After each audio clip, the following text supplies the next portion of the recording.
বাংলাদেশের রাজনীতি জটিল থেকে জটিলতর হচ্ছে এবং এতটা জটিল হয়ে পড়েছে যে এটার কোনো পলিটিক্যাল সমাধান আমার কাছে এই মুহূর্তে আছে বলে মনে হচ্ছে না। যথাসময়ে একটা নির্বাচন হবে, সেই নির্বাচনটা সুষ্ঠু হবে, নিরপেক্ষ হবে এবং জনগণ দল বেঁধে মনের আনন্দে, বিজয়ের আনন্দে তার পছন্দের প্রার্থীকে ভোট দেবে। এইরকম অবস্থা বাংলার কোনো জনপদে নেই। প্রায় সব জায়গাতেই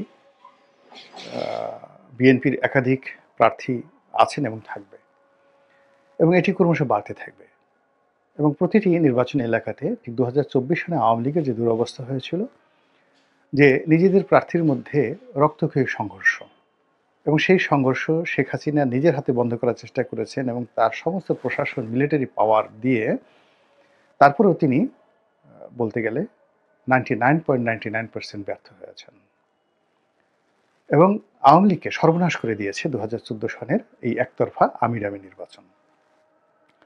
একইভাবে বর্তমান যে পরিস্থিতি, সেখানে প্রশাসনের উপর বিএনপির কোনো কমান্ড নেই এবং দলের প্রতিও বিএনপির যে ওইরকম কমান্ড আছে যে তার কথা মতো সমস্ত স্বতন্ত্র প্রার্থীরা উইথড্র করবে, এরকম মনে হচ্ছে না। ফলে প্রতিটি ক্ষেত্রেই ২ জন ৩ জন ৪ জন ৫ জন করে শক্তিশালী প্রার্থী দাঁড়িয়ে যাবে এবং তারা মরে যাবে, একে অপরের জন্য জীবন দিবে, মানে প্রতিপক্ষের জন্য জীবন দেবে, কিন্তু নির্বাচনে মাঠ ছাড়বে না। এটি মারাত্মক প্রতিক্রিয়া তৈরি করবে বিএনপি নামক দলটির অস্তিত্বে।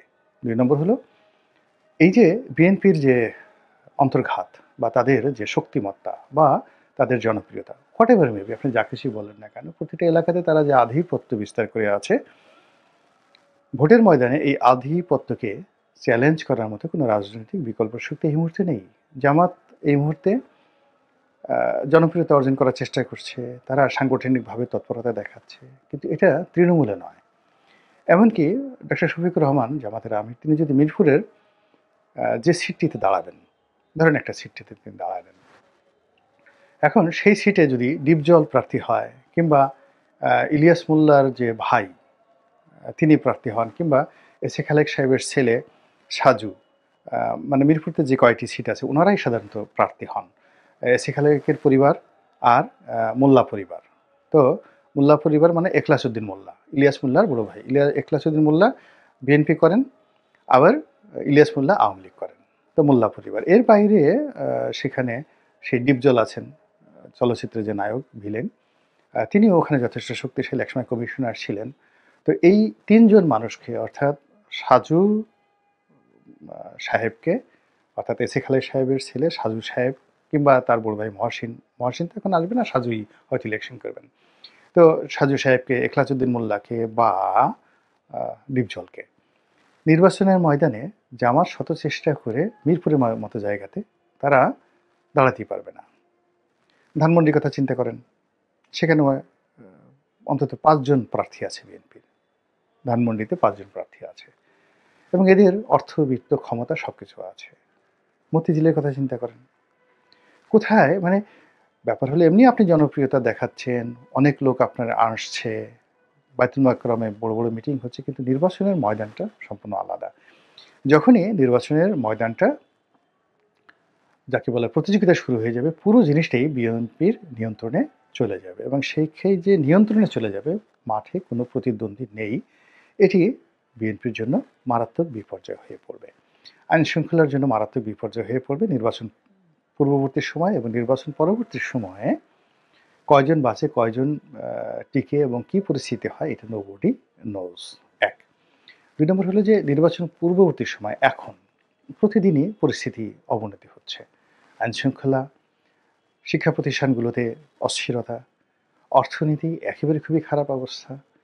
তারপর রাজনৈতিক দলগুলোর মধ্যে বন্ধুত্ব বন্ধন এটি গড়ছে না, বরং যাকে বলা হয় একুল ভাঙছে অকুল, মানে আর গড়ছে না, শুধু ভাঙছে, শুধু ভাঙছে আর ভাঙছে, বিশ্বাস, ভালোবাসা সবকিছু।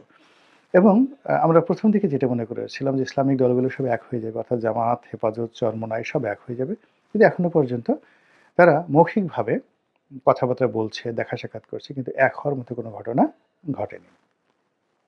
তো এই অবস্থাতে যেটা হলো যে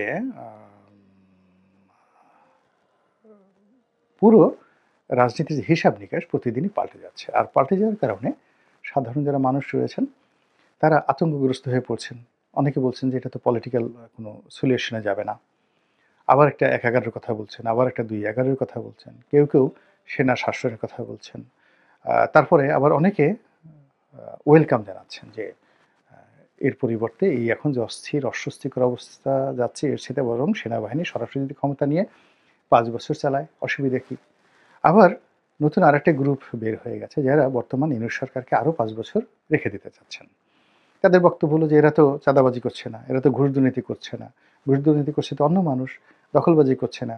এই ভদ্রলোক ডক্টর মোহাম্মদ ইউনূস তার একটা ইন্টারন্যাশনাল আইডেন্টিটি আছে, ক্রেডিবিলিটি আছে এবং এই বয়সে তিনি ছুটতে পারছেন, হাঁটতে পারছেন, কথা বলতে পারছেন। কথার ভিতরে কোনো জড়তা নেই এবং তিনি মানুষকে বোঝাতে পারছেন। এখনো লোকজন তার প্রতি আশাহত হয়নি। তাকে গালাগাল দিচ্ছে না। আওয়ামী লীগের লোকজন গালাগাল দিচ্ছে কিন্তু তাকে জেনারেল পাবলিক এখনো পর্যন্ত তাকে কিন্তু কেউ গালাগাল দিচ্ছে না। বরং যে সমস্ত ইসলামী বক্তা তাকে সুদখোর বলে ওয়াজে খুবই বিশ্রী ভাষায় গালাগাল করতেন, এখন তারা তাকে দেবতা হিসেবে বা তাকে অলি আল্লাহ হিসেবে চিহ্নিত করার জন্য নানা রকম বক্তৃতা বিবৃতি দিয়ে যাচ্ছেন। তো কাজী ডক্টর মোহাম্মদ ইউনূসের কিন্তু প্রতিকূল অবস্থার মধ্যে তার ইমেজ ক্ষুণ্ণ হয়নি। তো এই অবস্থাতে একটা গ্রুপ দাঁড়িয়ে গেছে যারা প্রো জামাত ব্যাকড কিংবা নিউট্রাল বলেন কিংবা এন্টি আওয়ামী লীগ বলেন। তারা বলছে যে না ঠিক আছে, এত কোনো ঝামেলার দরকার নেই। যখনই মিলিটারি গভর্নমেন্ট আসবে তখন এমার্জেন্সি থাকবে, রিট করার ক্ষমতা থাকবে না, সমস্ত ক্ষমতা তাদের হাতে চলে যাবে। এখন তো তবু দুটো ডাল ভাত খাচ্ছি, আর যা হোক না হোক ইউটিউবে এসে দুটো গাল দিচ্ছি, ফেসবুকে একটা স্ট্যাটাস দিচ্ছি, কিন্তু সামরিক শাসনের সময় তো এটা আপনি পারবেন না। You can't do it. Even আমি যে এখন ভিডিও করছি, সামরিক শাসন আসলে আমি এটাকে পারবো বলে আমার কাছে মনে হচ্ছে না। পারি যদি সেটা দুর্ভাগ্যের সৌভাগ্যের বিষয়, আর না পারলে দুর্ভাগ্যের বিষয়। কিন্তু বাস্তবতা হলো যে আমি এখন এই জমানাতে আমার কথা বলছি। শেখ হাসিনাকে জমানাতেও আমি কিন্তু কথা বলেছি। এই যে এখন যেভাবে কথা বলছি, শেখ হাসিনাকে সরাসরি আক্রমণ করে কথা বলেছি। গত সে ২০০৯ থেকে একেবারে ২৪ পর্যন্ত। তো এই কথা বলার অধিকার ছিল এবং শেখ হাসিনা অনেককে নির্যাতন করেছেন, ধরে নিয়ে গেছেন। কিন্তু এর বাইরেও অনেকে কথা বলেছেন। টেলিভিশন টক শো গুলো চলেছে, সরকারের সমালোচনা হয়েছে এবং আপনি দেখুন ৩ টি পার্লামেন্টে ২০০৯ থেকে আমাদের যে পার্লামেন্টে সেখানে যারা ছিলেন বিএনপির মহিলা এমপি যারা ছিলেন তারা তো শেখ হাসিনাকে নিয়ে এমন কথাবার্তা বলেছেন। সৈয়দা আসিফা পাপিয়া যিনি আছেন তিনি তো একদিন বলেই বসলেন যে তিনি মানে এমন একজন লোক যে বিয়েই মানে মোশাররফ সাহেবের সাথে প্রেম করার জন্য সেই মোশাররফ সাহেবের কোলে গিয়ে বসার জন্য মোশাররফ সাহেবকে দিয়ে তার স্ত্রীকে হত্যা করিয়েছেন। পার্লামেন্টে তিনি এই কথা বলেছেন শেখ হাসিনার উপস্থিতিতে। কিংবা এই যে ১৮ সনের যে নির্বাচন হলো, সেই নির্বাচনে আপনি গিয়ে দেখুন যে সেখানে কাজী ফিরোজ রশিদ, তারপর আ মুজিবুল হক চূন্য, তারপর আ জনাব হারুন সাহেব কিংবা রুমিন ফারহানা তারা কিন্তু সরকারকে এক চুল ছাড় দেননি। মানে যেভাবে সমালোচনা করা দরকার, একটা শক্তিশালী বিরোধী দল পার্লামেন্টে যেভাবে করে এই ৫-৬ জন লোক, আ কাজী ফিরোজ রশিদ মানে কাজী ফিরোজ রশিদ তো সমস্ত রেকর্ড ব্রেক করা তার সেই বক্তব্য পার্লামেন্টে। মানে তিনি সবসময় তিনি ২০১৪ থেকেই এইভাবে বলে আসছেন। বরং ২০০৯ সনে তারা অত বলতে পারেনি। ২০১৪ সনে বা ২০১৮ সনে কাজী ফিরোজ রশিদের যে ভূমিকা পার্লামেন্টে শেখ হাসিনা বিরোধী আপনি শুধু বক্তব্যগুলো দেখেন। হয়তো জাতীয় পার্টির কারণে আপনি স্মরণ করছেন না। কিংবা রুমিন ফারহানা একাই ১০০, হারুন সাহেব একাই ১০০। এই জিনিসগুলো প্র্যাকটিস হয়ে আসছে শেখ হাসিনার জামানাতে। আপনি তাকে একেবারেই স্বৈরাচারী বলতে পারবেন না। আবার এখন ডক্টর মোহাম্মদ ইউনূস আমাদেরকে সুযোগ দিয়েছেন কথা বলার জন্য। বলছেন আমরা বলছি, লিখছি। কেউ হয়তো ভয়ে সেলফ সেন্সার্ড হচ্ছেন তাদের নিজেদের দুর্বলতার কারণে, দুর্নীতির কারণে। কিন্তু কোনো একটা মহল থেকে আজ পর্যন্ত কোনো পত্রিকাতে টেলিফোন আসছে বা কোনো ব্যক্তির কাছে ফোন আসছে, আমরা এখন পর্যন্ত দেখছি না। সেই অনুভবই করি না। আমরা কিন্তু আমাদের মতো করে সমালোচনা করে যাচ্ছি। ইভেন আমরা অনেকেই খুব নির্মমভাবে বাংলাদেশে বসে সমন্বয়কদের সমালোচনা করছি। তাদেরকে বাচ্চা-বুচ্চা বলে যাচ্ছে তাই বলছি। কিন্তু কোনো সমন্বয়করা কারো সঙ্গে বেয়াদবি করেছেন, কারো সঙ্গে অপমান করেছেন, এটা আমরা এখনো শুনিনি। তারা হয়তো অনেকেই মব জাস্টিস করেছেন। আ এ ধরনের অভিযোগ আসছে। তো এটি নিয়ে সমালোচনা হচ্ছে। কিন্তু তাদের সমালোচনা করার কারণে কাউকে আক্রমণের শিকার হতে হয়েছে এই ঘটনা কিন্তু আমরা দেখিনি। কিন্তু যদি সামরিক শাসন আসে, আপনি একটা উফ শব্দ করতে পারবেন না। একটা উফ শব্দ করতে পারবেন না। এবং সেই অবস্থার কিন্তু এখন তৈরি হয়ে গেছে। মানে এখন আমরা রাজনৈতিক অবস্থাটাকে এত জটিল করে ফেলেছি, এই জটিল অবস্থা থেকে বের হওয়ার জন্য আসলে সামরিক শাসন ছাড়া কোনো বিকল্প নাই। আর আরেকটা বিকল্প আছে, আনকন্ডিশনালি সমস্ত রাজনৈতিক দলগুলো ডক্টর মোহাম্মদ ইউনূস সাহেবকে সমর্থন দিতে হবে এবং সাহায্যের হাত বাড়াতে হবে। ২ নম্বর হলো তাদের সাথে যত মতদ্বৈততা আছে এটি দূর করতে হবে আনকন্ডিশনালি। কোনো রকম তর্ক-বিতর্ক ছাড়া। সে যদি বলে আমি ৫ বছর থাকবো, থাকবে 5 বছর, কিন্তু টু শব্দ করতে পারবে না। আর দ্বিতীয় বিকল্প হলো যে এখন যেভাবে চলছে, যদি ডক্টর মোহাম্মদ ইউনূস চলে যান বা তাকে যদি বাদ দিয়ে দেওয়া হয় বা তার বিরুদ্ধে যদি আ যারা রাজনৈতিক শক্তি আছে তারা যদি ঐক্যবদ্ধ থাকে, সামরিক শাসন একেবারে confirm, there is no way, no alternative way. এখন প্রশ্ন হলো যে যদি সামরিক শাসন আসে তাহলে আমাদের রাজনৈতিক অনেক কী পরিস্থিতি হবে? প্রথমত সবচেয়ে বেশি ক্ষতিগ্রস্ত হবে বিএনপি। এর কারণ হলো আ সামরিক বাহিনীর সাথে বিরোধের কারণে বিএনপির জমানাতে 111 তৈরি হয়েছিল এবং তৎকালীন সেনা কর্মকর্তারা বংশ পরম্পরায় বিএনপির যে ক্ষতি করেছে, সেই বেগম জিয়ার বাড়ি ভাঙা, তাকে জেলে নেওয়া, তারেক রহমান সাহেবকে সেই পেটানো, সেই ফ্যানের সাথে টানিয়ে পেটানো, তার মেরুদণ্ড ভেঙে দেওয়া, যে সকল কথা আমরা শুনেছি, এগুলো সব তো পুলিশ করেনি বা অন্য কেউ করেনি। এটা 111 এর সময় বড় বড় কাজগুলো হয়েছে। তো এই কাজগুলোর যে কারণে সেনাবাহিনীর সঙ্গে যাকে বলা হয় বিএনপির একটা দূরত্ব আছে। এতে অস্বীকার করার কোনো উপায় নেই। তো ওই জায়গাটা পলিটিক্যালি রিজলভ এখনো হয়নি এবং হওয়ার কোনো সম্ভাবনাও নেই। তো যা হোক, এখন যেটা বলছিলাম যে আবার অন্যদিকে দেখেন আওয়ামী লীগের পরে আসছি। সেটা হলো যে যদি এই অবস্থাতে সেনাবাহিনী ক্ষমতায় এসে যায় বা মার্শাল্লাহ হয়ে যায়, তাদের প্রথম যে স্টিম রোলারটা এটি বিএনপির উপর আসবে। এখন বিএনপির শীর্ষ নেতা তারা তো দুজনেই দেশের বাইরে আছে। বাংলাদেশে যারা আছেন, ধরুন মির্জা ফখরুল সাহেব ভদ্রলোক মানুষ, তার কিছুই হবে না, গয়েশ্বর বাবুরও কিছু হবে না, কিন্তু যাদের বিরুদ্ধে দুর্নীতির অভিযোগ আছে এবং ফটাফট করে যাদের দুর্নীতির মামলাগুলো নিষ্পত্তি হয়ে গেছে, ওগুলো আবার চালু হয়ে যাবে।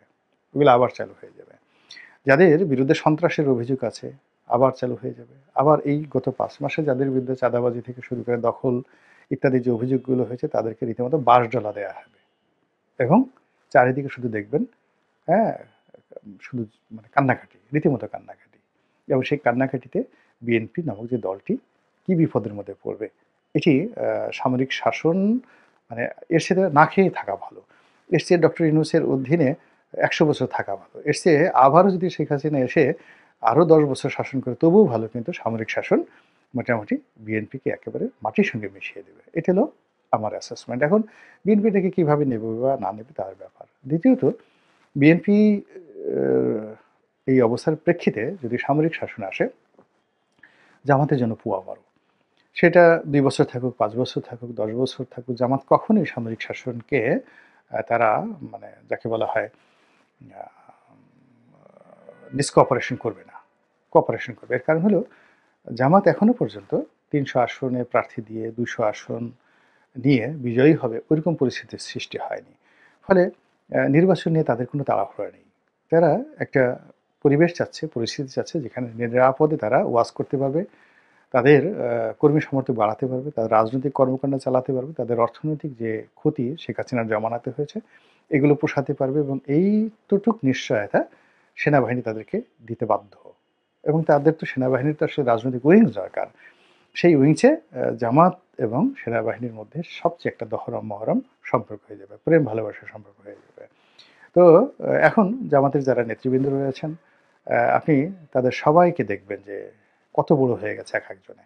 এমনকি অনেকে দেখবেন যে মন্ত্রী মিনিস্টার হয়ে গেছেন। জামাত মাইন্ডের যে সকল সচিব, যে সকল মিলিটারি কর্মকর্তা রয়েছেন, তারা মন্ত্রী মিনিস্টার হয়ে যাবেন সামরিক শাসনের জমানাতে।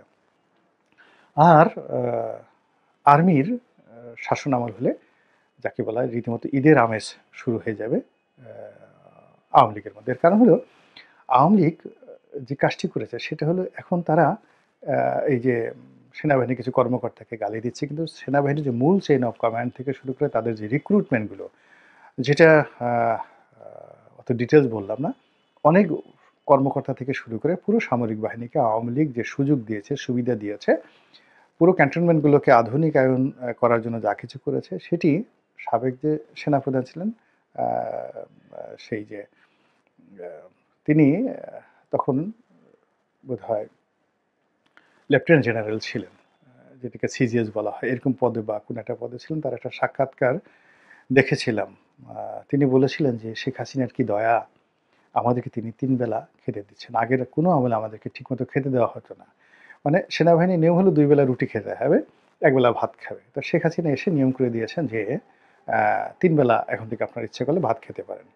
২ নম্বর হলো যে বেল্ট পড়তে হবে, পেট যেন না বাড়ে। তো এটাও শেখ হাসিনা শিথিল করে দিয়েছিলেন। তাদেরকে দামি, দামি গাড়ি দিয়েছেন, এয়ার কন্ডিশন করা গাড়ি। আগে সামরিক বাহিনীর জন্য শুধু মিলিটারি জিপ ছিল।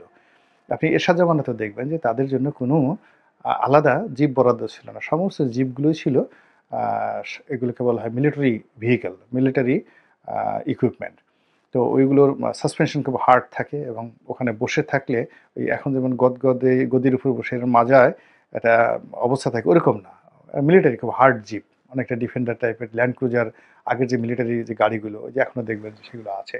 তো ওইগুলিই ব্যবহার করতে হতো একেবারে টপ টু লো সবাইকে।